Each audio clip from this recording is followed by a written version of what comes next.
Hi there, and welcome to this month's edition of Real Estate Matters with Claire Gertin and myself, Ayse and Clare. This is a show about matters in real estate, that real estate matters and is important, and how real estate affects us and our local neighborhoods, as for some, real estate is their largest investment. Both Claire and I are residential realtors focused here on the main line and surrounding areas. And right now we continue to be in some interesting and fascinating times in real estate. We aim to bring you actual stories, scenarios, and some terms that might assist our viewers in understanding of residential real estate. And we hope to tie in a little bit of humor as well. Nice to see you, Claire. Thanks for coming today. Ayse, always good to get together. I like this a lot. And I was thinking while you were talking there that, for some, it's the biggest investment. And I could almost say for most, it's a big investment. We had this discussion before. Yeah. So I don't know. I don't know if you would disagree or agree with that. But, right now, especially as we keep hearing, the market's crazy. And I'd like to say, I don't think the market's crazy. I think the market is phenomenal. There are things happening that are keeping us on our toes. And you and I have so many conversations here at this table and outside of it about how real estate is really dynamic right now. Ooh, dynamic's a good word. I've been using fascinating, which is fascinating. Yeah, agreed. General, but yeah, dynamic. I love that word. So I think we come to the show every time we come. There's so much more we could dive into and talk about. For sure. But today, hit us.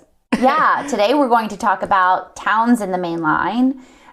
Well, I guess the broader term being, as we've heard in real estate, location, right? And then we're going to kind of highlight only a few of the mainline towns.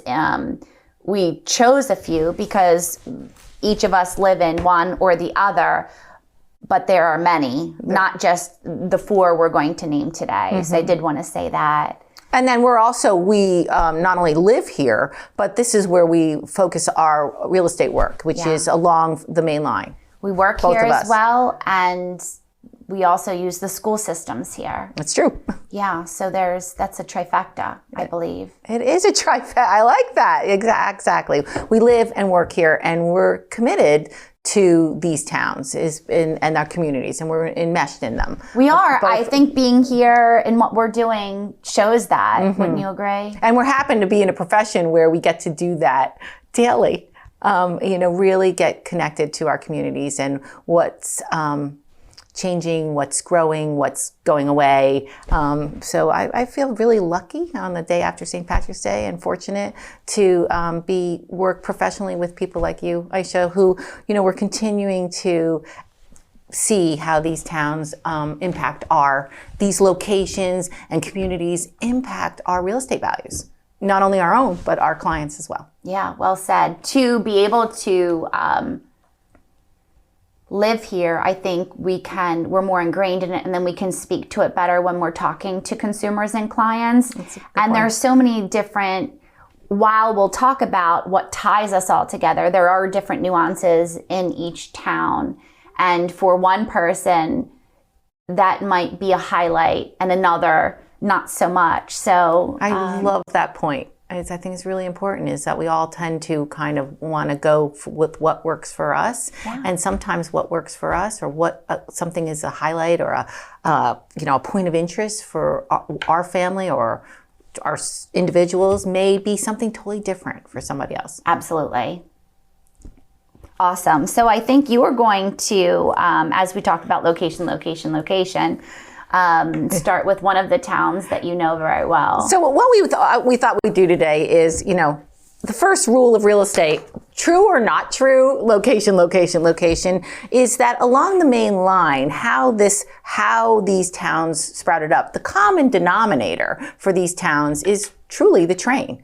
For a point of history, back in the 1800s, these very wealthy Philadelphia families, you and I can both talk about this, built their summer homes basically out here and their estates.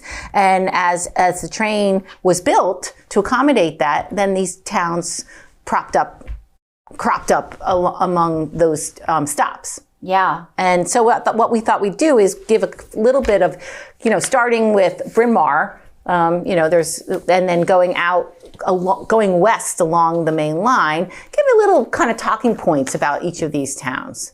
Yeah. So I did some work on Bryn Mawr. I happen to live here in Radnor and Wayne, where this show is being taped, and you live in Paoli. I do. And so, we're going to kind of just give some highlights about each of those towns along the way. Yeah, and we also wanted to share that as the train line kind of connects all of these towns, that we're also talking about different school districts. Yes.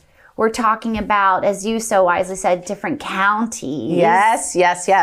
Right, along the way. Different school districts, different counties. Different townships. Different townships, municipalities, which also means different real estate taxes. And real estate ramifications. Yeah. Yeah, for sure. So, just for a little bit of history on Bryn Mawr, that's where we'll start, is it used to be called Humphreysville, which is a new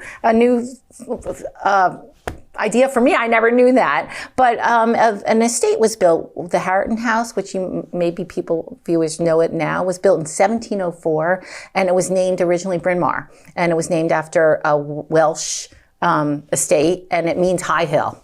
And so we're talking 300 years old. 300 years old. Yeah. And that estate being preserved today. And a little point of interest there is a famous resident there was the first secretary of the first Continental Congress, and it's Charles Thompson. I thought that was really interesting. Yeah, lots of history in my mind. Lots of history. Yeah. And then Bryn Mawr was, kind of something interesting about Bryn Mawr is because it is more east, it was built up a little bit more earlier than some of these towns that are more west of Bryn Mawr. That's almost how I feel about if you take a dot and put it on Philadelphia, and then kind of do your circles or use Philadelphia as the radius. It's a great point.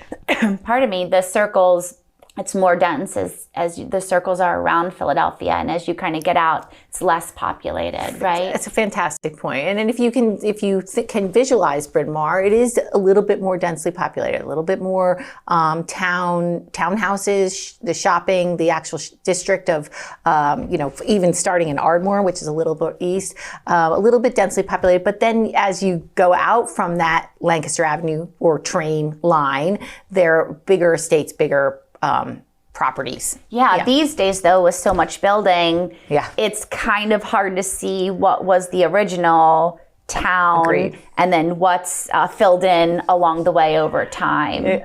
Agreed. Yeah. One of the things that was a point of interest about Bryn Mawr is this is the first hospital built along the main line in the Bryn Mawr Hospital, and all that goes with that. The Devon Horse Show was built to, support that Bryn Mawr fact. It is a cool fact, and there's a lot of history there. Also interesting from Bryn Mawr, from Philadelphia, starting at St. Joe's, right? St. Joe's, all the way out. How many colleges and universities along the main line? We were talking about that. I mean, in such a small area, some top educational institutions are in what I think is a relatively small area. Absolutely. You could start Haverford College, Bryn Mawr College, Villanova, Rosemont, Harcum, Immaculata. All you keep going. Cabrini, Eastern. Yeah. I was like, I know we forgot a few. There's just so many, and it is an attraction. It helps our real estate values because we're bringing in people to be educated, and they are using, how many times do you hear someone say, oh, I went to Cabrini and I stayed and lived locally around there. Yeah, so those colleges are bringing in and teaching and educating people and then drawing them back to which I keeps our communities super vibrant. And I know we borrow from those colleges as well. My kids have gone, I'm sure Charlie will too, have gone to games and guest lectures, or you name it. I've been to a concerts at several of the universities along the way. They've had plays and things. So it really does bring some culture all the way from Philadelphia out to as far as Lancaster, even and beyond. So we're very fortunate, I think, in those ways. something I also will point out is, if we're getting to Wayne, is that that history continues. You know, if Wayne originally was called Luella, and it was named after a guy named J. Henry Askin, was the person who had that Luella Mansion built. You might be able to visualize it if you're coming if you're coming west from the city. It's on the right-hand side in Wayne. It sits up there. Right now there's some luxury townhomes built in there. But it was a huge estate that looked south to Ardrossan Estate, Chanticleer Estate, the Willows, which was called Rose Garland Estate, the estate section, and there's more, of the southern part of Radnor, which have now been preserved and conserved. I think about what it may have looked like at that time as you're describing this Luella, and looking out onto probably rolling hills. Absolutely. And many farms, just green space, and how beautiful it once was, and truly countryside. And that's what it was designed for. And as Wayne and all these towns, Bryn Mawr, Wayne, grew up, if you think about the downtown section of Wayne, you know, there's several churches that were very early in that part of, immigrants came to this country for religious persecution and started. So there's Methodist, Baptist, right here in Wayne, Presbyterian, St. Catherine's Catholic, the original St. David's Episcopalian, St. Mary's, right in the center of Wayne. And that's how the town grew up around those church communities. And Wayne is also kind of noted. One of the things is, let's talk a little bit about this, and then I'm going to stop talking too much. Wayne itself, the town of Wayne, is, if you talk about the Wayne zip code 19087, actually covers 3 counties, Montgomery, Chester, and Delaware County. And it includes many townships, Tredyffrin Township, Radnor Township, Upper Marion Township. Am I missing any? I think you hit most of them. So in terms of Wayne zip code, if you're moving from Wisconsin and you're looking, I want to live in Wayne, that could mean a lot of different things. It sure could. From a tax perspective, from a school district perspective. And even from a location perspective, lots of Wayne can be near King of Prussia. Even though King of Prussia is very close to there, is called Wayne. Or named Wayne on your address. So for terms of the town center of Wayne, where it is Radnor Township. That's how we kind of think of it. Do you mean the downtown walkable section of Wayne? The walkable section. And then from a historical point of view, Wayne, Radnor Township, that hub and it's a unique town in that the Lancaster Avenue and North and South Wayne, where they cross there, actually form a walking town, which is kind of a little bit unique for these towns along the main line. Would you agree with that? I would. Yeah. So that in the late 1800s, it was one of the very first early planned communities. So the North Wayne and the South Wayne, you can see how these communities were planned with lots and style houses. And the builders, you could come in and say, I'll take that style house. It's kind of an interesting thing because we don't really think of these towns as planned communities or like a neighborhood where you drive in. Agreed. But they really were. And I also think of how, the train is running, that was kind of first laid out. And then these communities, these plans cropped up all around it. Around the train. It actually literally stops on the train. Pretty much. The Wayne stop, I found out, was new to me also, was called Cleaver's Landing, was the farm that was out here. And then it became the Wayne Station. So it was built, that Wayne Station was built right around that farm. So it's kind of interesting stuff. Very. So we'll let you go on. Tell us a little bit more about Berwyn, Paoli, and Malvern, and then we can kind of circle back. Happy to do so. Thank you. And thanks for sharing. I learned definitely a thing or two about Bryn Mawr as well as Wayne, even though growing up so close to there. Right.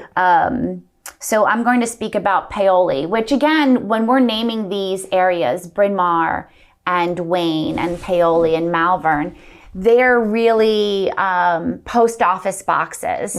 So it's where the mail is going. And like you referenced, Wayne, that could mean geographically so many different things, and Paoli the same. It's one county, which is Chester County. So now we've crossed from Montgomery to Delaware. Now we're into Chester County in a matter of a couple of miles. And again, the tax situation is going to be different. Real estate and earned income tax in Chester County as a whole, we have a 1% earned income tax. And that's not true in Delaware County or Montgomery County. So Paoli comprised mainly Chester County, and we're talking about 2 different school districts. We're talking about 2 different Easttown schools and Great Valley schools. So it depends where you fall in there. Again, built along the train line. The Paoli train station, I think is really cool because it is now a hub where you can get on the SEPTA train and head right into the city. Right. Or you can get on the Amtrak train. I believe that takes you west to Harrisburg. And I think if you follow it into the city, it will take you up to New York. May having to get off or 2. But I mean, to have those accesses for the Amtrak, which is exactly. There might be one in Narberth. It's possible. I'm not too sure. I'm not either. But yeah, to have that, I feel like makes Paoli special, and possibly another town or 2. And I know from the Paoli station that kind of goes along the main line, you can get on, I don't know exactly the term, flyer train or speed train, so you're not hitting all the different main line. The Excella, maybe? I don't know. Express. So that the commute into the city is not maybe an hour because you're stopping at all the stops, but maybe in half of 30 minutes. So you're skipping some stops. Good point. Yeah, so I think that's a cool feature. And Paoli itself was at some point in time from William Penn, from the Indians, let's go back, then to William Penn, then to Welsh Quakers.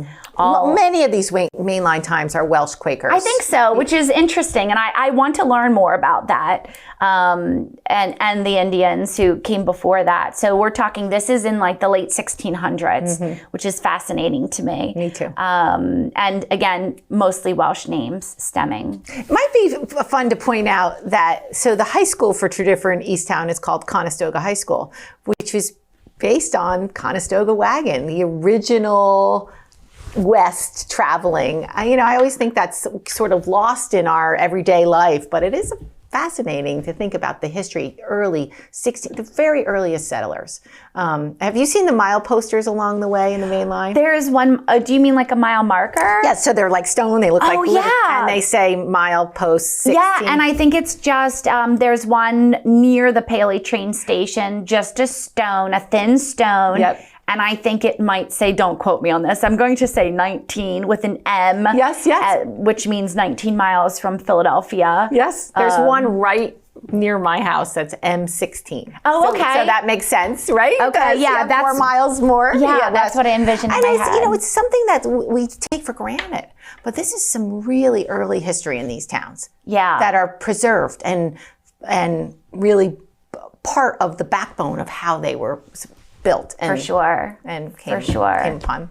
Another specialty or point of interest in Paoli that when moving to that area I didn't think of because I was younger at the time. But, having talked to several neighbors and why they decided to move where they landed, it was the healthcare, the healthcare access in Paoli. You have giant hub there. Huge hub, in my opinion, with the hospital. They have a helicopter, landing pad there for emergencies.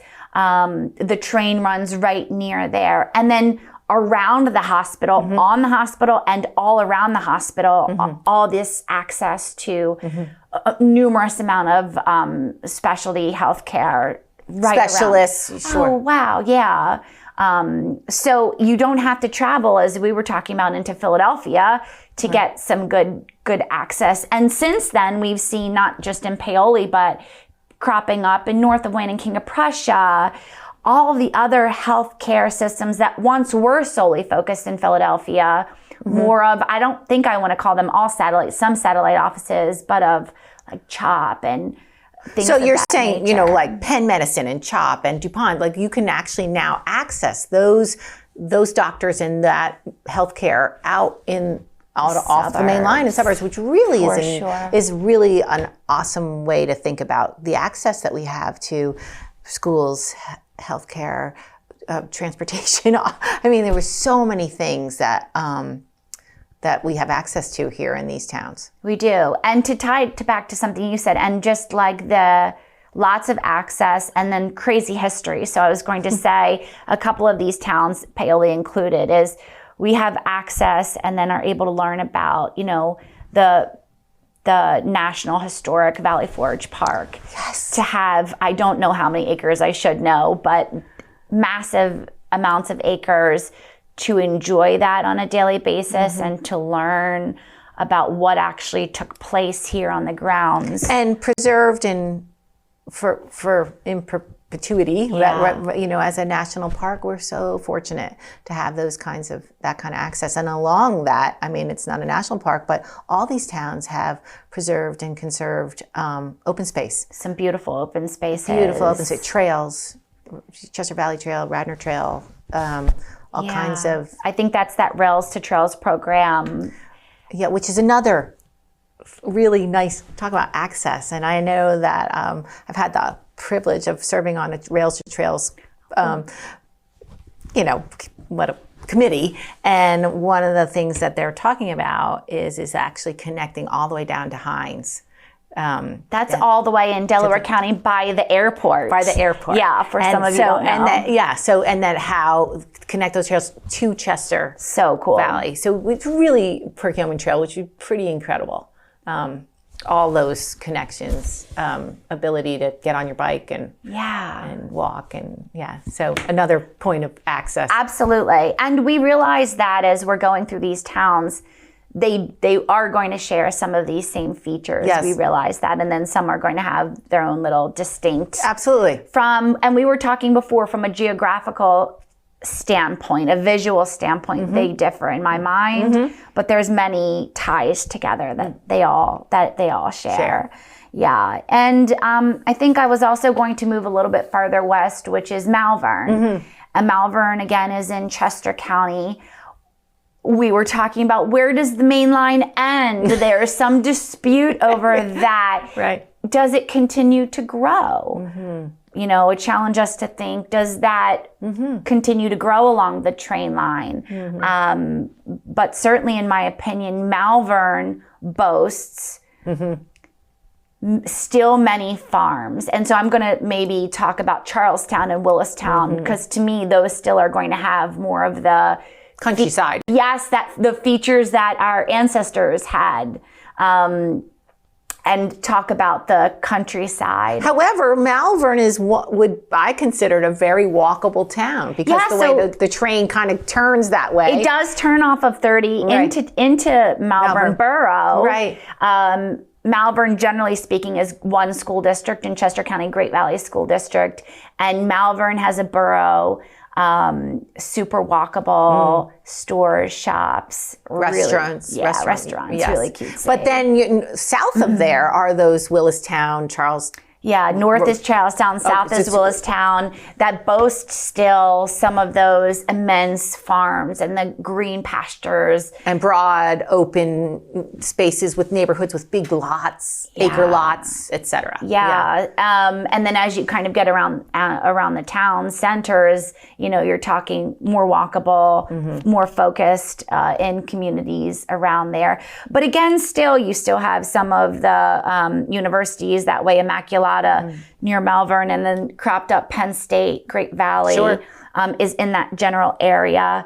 Again, the train runs along there and through there. And one piece that also ties a lot of these together is the access not only to the higher education, but also we were talking about the public school system. You also have a really generous supply of private school systems. It to me, there could be some religious background and maybe not just really focused on education or something specific, could be a sport, but it's all throughout our mainline area. Agreed.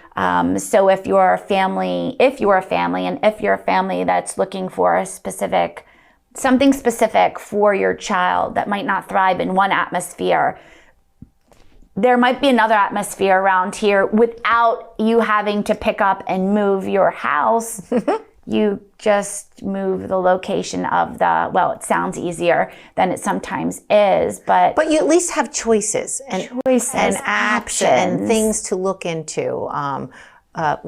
Woodland School is right here in this area as an option for different learning styles, and there are just so many ways. And we have some named here, but we have not named all. We the have other. not. Thank you for pointing that out. Yeah, options. And not any are better than the other, or they're just all different. All different. But the point being is that we have options and choices and access to, while living in these communities, to consider different ways of education.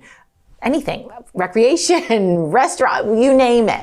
So we just, it's not like you're a little town in the middle of nowhere. Yeah. You have all these towns that borrow from each other. Yeah, and while you can celebrate and have pride in your town that you live in, that's a good point. It's so easy to say, oh, my town doesn't have, I'm just going to cross over to here and go get what, that's a really good have point. that access, that word access, as you mentioned before. You have access to all of those different programs. You bring up a point, and this is a little off topic, but it makes me happy to think about it, is our family has a real affinity for Westchester. We don't live there. We don't have anything there, business there, but our children played ice hockey there and made many, many friends in that Westchester area. And we became part of that community, restaurants and things, and we became very fond of it. And just because of that, because this mainline life and communities around it lends itself to that kind of community bonding. For sure. I love it. And so one thing that we wanted to, tie all of these together, as we mentioned multiple times, the train geographically ties all these communities together that we named today and others that we have not named. We also noted that there's a lot of commerce surrounding our areas, but also the school system and how highly rated from a state perspective, even the public school systems are in here. And I can't say one always gets named higher because they always seem to be like neck and neck.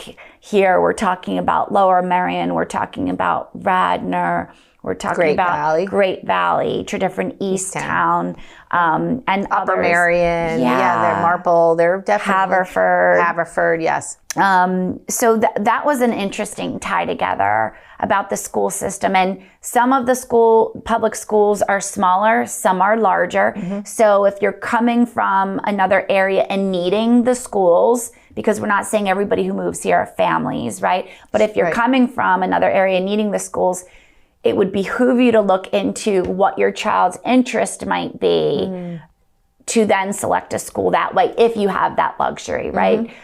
Because where I live in the different Easttown School District, it's a larger population in that school district, which for some might be overwhelming. And how is my child going to stand out? And others, you might say, well, we have this club and that club and any club you can think of. So more access to, whatever your child might like, will probably have a club. And if not, they can start one. Right. And to me, that's just amazing to have those options. And I think the point you really make well there, Ayse, is that there's some differences and it's worth it. Even if you're not using them, for your own property value. It's really important, and we see this in our day-to-day work every day, is to really look at it. Look at the school districts. What are they? What do they offer? Where do they see themselves? And that I think is really helpful when you're going to figure out where you would like to look for property. Absolutely. How do you feel like the real estate values in regards to where they've been, where they've gone for these areas? What does that look like to you? And how do you feel like they've stayed stable? I know we need to wrap this up soon. You know what? Let's ask that question. And I'm going to ask it to you. I would say once a week, a client will say to me, "Well, how do you see our property values? Do you see them maintaining? Do you see them? Are we losing property values?" Do you get asked that question? We do. I like to look at the data and go back to the data when speaking to that. And I also think because we have, and to me, this is the highlight word, it's the buzzword of today, is the access and the options. We have the access to so many different things in this area that help maintain and keep such a stable value base for And the data has proven that. For the last 30 years, we just looked at that statistic that values have maintained and gone up. So we don't have anything in the recent data that tells us that that's not going to continue at this point. That's right. And in the, kind of still in the midst of COVID and maybe coming off of it a little bit, we're finding right now that we're finding people from other areas across the country coming to our area to access the housing market. In some of their opinions, it's still very affordable if you're coming from a California or New York. Tell me more about that. Those folks have built plenty of equity, and now with having that ability to work from home, they're coming to our area to maybe raise a family or move closer to their family who may have grown up here, still working for maybe those California-based or New York, New Jersey-based companies. In their minds, our area is more affordable, and then provides them with still that access. So, which also kind of explains a little bit of what we're feeling and seeing is we have, and it's across the country, but specifically here is we have many more buyers than we have inventory. So we're attracting buyers, and that's a good thing for sellers as well. That's right. And ultimately for buyers, because you're buying into an area that's attracting buyers. Yeah, and some of the points of interest we named are why people are coming. And to me, it's, it's just amazing to see all the points of interest and all that access that we really do have right under our noses. And I would challenge our viewers to take some time to rediscover or discover what's really under our noses in our areas. Really, really like that. We even learned something of course. I learned some things today. Same, I did so too. Thank you and for it makes that. you want to go and research and really look at some more of the history. And for sure. Things. Yeah. So we are very fortunate to live and work in such a terrific place. Yeah, very accessible. Thanks, Ayse. Thanks, Claire. Great topic. Yeah.